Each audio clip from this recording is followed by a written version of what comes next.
సర్వేను అడ్డుకుంటే ఉపేక్షించొద్దు. ఇంటింటి కుటుంబ సర్వేపై సమీక్షలో సీఎం రేవంత్ రెడ్డి.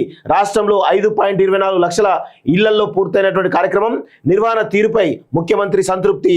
సో సమగ్ర కుటుంబ సర్వేకి వస్తున్నటువంటి ఎన్యూమరేటర్లో దయచేసి వాళ్ళందరికీ కూడా మీ వివరాలు ఇవ్వండి. మీరు మినిమం కొంచెమైనా మీ క్యాస్ట్ ఏంటి, మీ బ్యాక్గ్రౌండ్ ఏంటో చెప్తే బాగుంటుంది. అది చేయడం వల్ల సరే కొంతమంది ఆస్తులు ప్రకటించడానికి ఇష్టంగా లేరు, తప్పేమీ లేదు. మీకు అలాంటి అభ్యంతరాలు ఉంటే చెప్పండి, మేము ఇవ్వము అని చెప్పేసి క్లియర్గా చెప్పేసేయండి. కానీ కులం, మీ యొక్క క్యాస్ట్ కానీ మీ కొన్ని వివరాలు ఏవైతే ఉన్నాయో, మీ రాజకీయ నేపథ్యం ఏవైతుందో వాటిని ఖచ్చితంగా ఇవ్వాల్సిందిగా మేము కోరుతా ఉన్నాం. ఎందుకంటే ఈ యొక్క కులగణన సర్వే అనేది దేశవ్యాప్తంగా ఈరోజు ఒక మోడల్ కాబోతుంది, దేశవ్యాప్తంగా ఒక రోల్ మోడల్ కాబోతుంది. దేశంలో జరగబోయేటువంటి విప్లవాత్మక మార్పులకు కులగణన సర్వే అనేది ఒక నాంది పలకబోతుంది.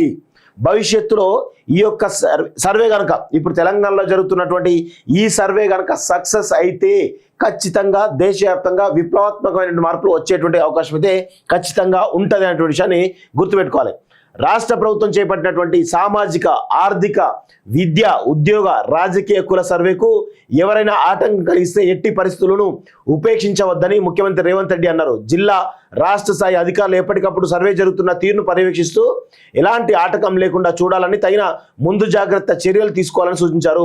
ఇంటింటి కుటుంబ సర్వేపై శుక్రవారం సాయంత్రం ఉన్నత స్థాయి సమీక్ష నిర్వహించినటువంటి సీఎం దేశానికి ఆదర్శంగా ఈ సర్వే నిర్వహించాలని, నిర్ణీత సమయానికి పూర్తి చేయాలని అధికారులతో అన్నారు. ఒకవేళ నిర్ణీత సమయానికి గనక సర్వే పూర్తి చేయలేకపోతే మరొక కొన్ని రోజులు గడువు పెంచాల్సిందిగా ఈ రాష్ట్ర ప్రభుత్వాన్ని కోరుతాను. ఎందుకంటే ఒక్కొక్క ఫామ్ నింపాలి అంటే మినిమం 15 నిమిషాల నుంచి 45 నిమిషాల వరకు పడుతుందంట.